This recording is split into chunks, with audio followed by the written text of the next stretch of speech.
It's time for the Jim and Terry Show.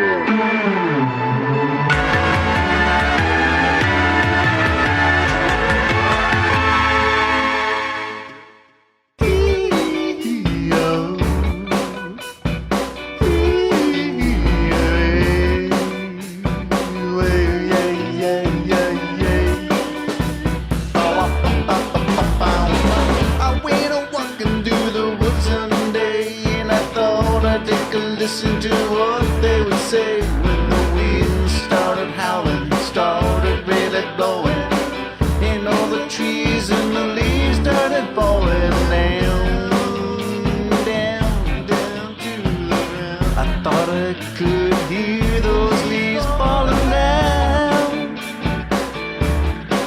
down to the ground. Down to the ground, hear those leaves as they rustle on to the ground, hear them fall to the ground.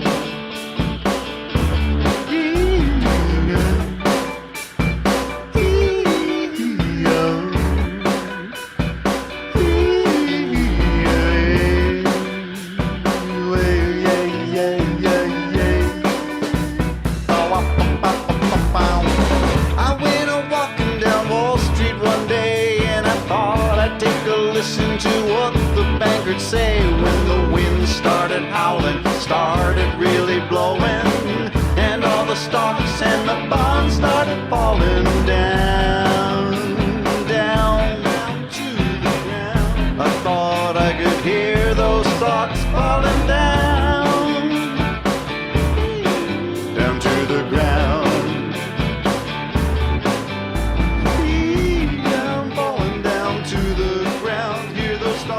As they rustle on to the ground, hear them fall.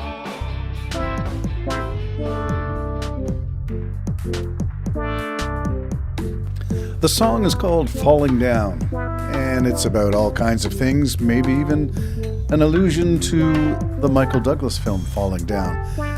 Mostly it's an allusion to things that don't turn out the way you expect them to turn out, and things that once had value that falls in value. And for this podcast, I'm conducting this solo. The empty chair still waits for my good friend Jim to join and participate in a discussion rather than a monologue. Be that as it may, what I'm thinking of is an article that's been released talking about Rusal, which is the Russian aluminum company, and its owner, who is an oligarch, whose name is Oleg Deripaska. Deripaska, you might recall, is a name associated with Paul Manafort. Paul Manafort, you may recall, was the disgraced and imprisoned, then released because Trump pardoned him, criminal who worked with Russian assets. The Mueller report suggested, or was investigating, collusion and obstruction of the Trump administration with the Russians. Now, what we need to know is that Paul Manafort was convicted by a court of his peers and sentenced. He was then released via pardon by Donald Trump. And Paul Manafort did not spill the beans with Trump. But we do know that the tale of a Russian oligarch and Manafort intersected. What we have learned this past week is that there is another point of intersection between the Russian oligarch, Oleg Deripaska, and Paul Manafort, who worked for Trump, the Trump administration. And now we know that there's a former FBI, I'm not going to say he's a director, but he's a department head who was charged with investigating Russian impacts on American elections, Russian interference, Russian counterintelligence. So he was involved in that. He was in the administration until 2018. And there were sanctions on Deripaska and Rusal from 2017. And some of those sanctions meant that you couldn't accept or allow investment in the U.S. from certain Russian entities. Deripaska's Rusal was one of them. Funny enough, but there was a Kentucky aluminum plant being built under Senator, and this is where it gets interesting. This is Mitch McConnell's state, Kentucky. And they suddenly got, what was the amount I was reading? Something like 200 million foreign investment in the state of Kentucky. And somehow we have another vector of collusion, and that is with the former Secretary of Finance, the former Treasury Secretary, which is Steve Mnuchin, that somehow his leaning pressure on the sanctions to be lifted by the U.S. against the Russian oligarchs that led to this investment. Was it a big scam? Well, it seems to be. Did everybody make a bit of money, a pile of money on this? Seems to be so. So when we talk about falling down, we're going to see how this all plays out. But there is a nexus. The nexus, or the center point of all this, is Russia. And the various points in the web, various layers of this web involve politicians in the state of Kentucky. It involves a Russian oligarch. It involves Paul Manafort. It involves money laundering. And at this point, if I hit the story, it is Charles McGonigal, who has been accused on a 5-count indictment of working for aluminum magnate Oleg Deripaska and violating the sanctions that were imposed since 2018.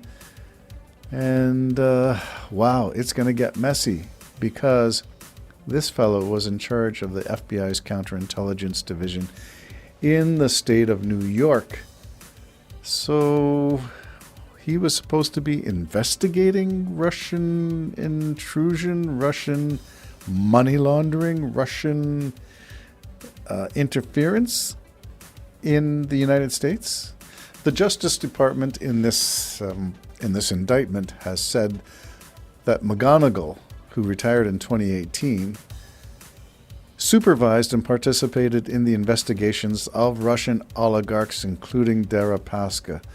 So at what point did he go off the rails and become then a victim of bribery, of money laundering from Deripaska, of ways to circumvent the U.S. imposition of sanctions on Russia?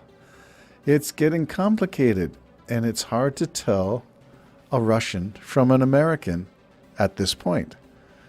And at least when Mueller wrote his report, which I did read and provided some great deal of insight, and I always wondered how it's possible that Trump was still allowed to finish his term of office after the Mueller report came out. Well, of course, the answer is because it was heavily redacted by the Justice Department, which was run by Trump's appointee, Bill Barr, who I cannot trust as far as I could throw him in his rather large figure. That's not very far. So what does all this mean to me as someone who's sitting in my Hobbit Hole studio, just curious about the world and about things like Russia, Russia, Russia, Russia, if you're listening? Well, if Trump says it out loud, it's because he's guilty of it. Where are the charges against Trump at this point? I was hoping for the Georgia to be issuing some indictments, but we saw that that didn't happen yet. So what's going on? How is Teflon Don avoiding jail time at this point? And what further members of Trump's admin team will be indicted following this investigation? So now we had the administration being investigated for helping Russia. Now we've got an investigation of the investigator who was investigating the collusion of Russia. It's getting complicated, to say the least. Falling down. The theme music for this morning's podcast is also the theme of the Trump administration. How the mighty have fallen. Mike Pence is guilty of harboring top secret documents, classified information. It seems the U.S. has a problem. And it may be broader than Trump. It may be broader than Pence. It may be broader than the FBI. It may be really complex. Will it fall? Will all of this corruption fall? Trump was elected to get rid of the swamp. Instead, he made it swampier. But if you ask his followers, they think he's a saint, or maybe the Son of God, bigger than Jesus. John Lennon thought he was. Trump does too. The axe is yet to fall, falling down. Stay tuned. Bye-bye for now.